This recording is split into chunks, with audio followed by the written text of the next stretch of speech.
दोन महत्त्वाच्या गोष्टी आहेत। एक परिस्थितीजन्य जे संभाजी महाराजांचं दुर्दैव असं की जर तुम्ही त्यावेळेचा इतिहास आणि विशेषतः भूगोल तपासला तर 86, 87, 88च्या दरम्यान विजापूरला प्लेगचा रोग आलेला आणि महाराष्ट्रात मोठा दुष्काळ पडलेला आणि मोठा दुष्काळ पडल्यामुळे अनेक पागा उद्ध्वस्त झालेल्या होत्या। त्यामुळे संभाजी महाराजांना जो सैन्याचा सपोर्ट हवा त्यापैकी काही जणांचं नुकसान झालेलं होतं। पण हेही आपल्याला मान्य करावं लागेल की 3 सप्टेंबरला महाराजांना पकडल्यापासून 15 फेब्रुवारीला त्यांना बहादूरगडला आणलं, त्यांची घिनवणी अशी धिंड काढण्यात आली।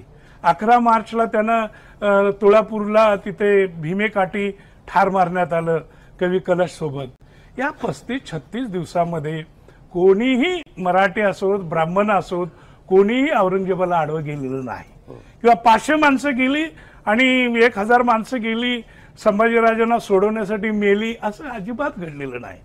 एक दोन जे तुरळक प्रसंग आहेत, 32 शिराळा जवळची दीक्षित फॅमिली क्लेम करतात की आम्ही संभाजी महाराजांना सोडवण्याचा प्रयत्न केला होता आणि पुण्याजवळची 1-2 गावं म्हणतात की आम्ही जमलेलो होतो। या उपर असा अभावानंही पुरावा मिळत नाही की संभाजी महाराजांना, म्हणजे याचा अर्थ मला दुःख याचं वाटतं की ही घटना 1689 साली घडलेली होती आणि शिवाजी महाराजांचं महानिर्वाण हे 1680ला झालेलं होतं। म्हणजे 9 वर्षाच्या आत कोण कुठला औरंगजेब दिल्ली आग्र्यावरनं येतो 800 मैलावरनं आणि आमच्या शिवाजी महाराजांच्या महापुत्राला असं 35-36 दिवस ओढत नेतो, त्यांची उंटावरनं विदूषकाचा ड्रेस घालून मिरवणूक काढतो आणि आपले सगळे बाप जादे हे चूप बसलेले होते। म्हणजे महाराष्ट्रच फितूर झाला होता असं म्हटलं तर वावगं ठरणार नाही।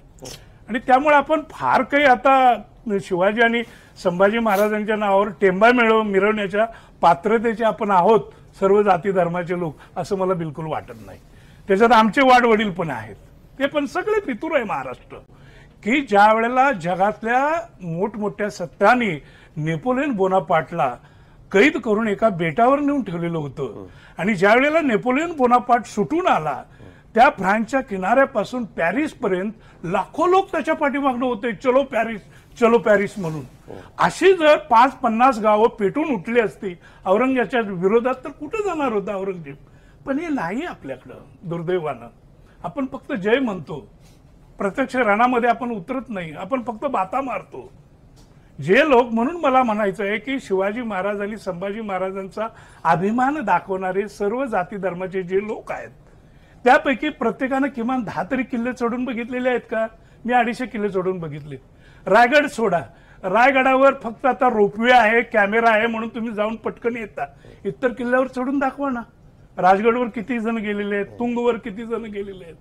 तर आपण मनापासून जे लोक काम करतात आणि तुम्हाला हेही मी अभिमानानं सांगेन की शिवाजी महाराज आणि संभाजी महाराजांचा शांतपणे अभ्यास करणारे किमान 5 ते 1000 तरुण आणि वृद्ध सुद्धा महाराष्ट्रात आहेत। ते आम्हाला 2-3 वर्षांनी कुठल्या ना कुठल्या किल्ल्यावर भेटतात।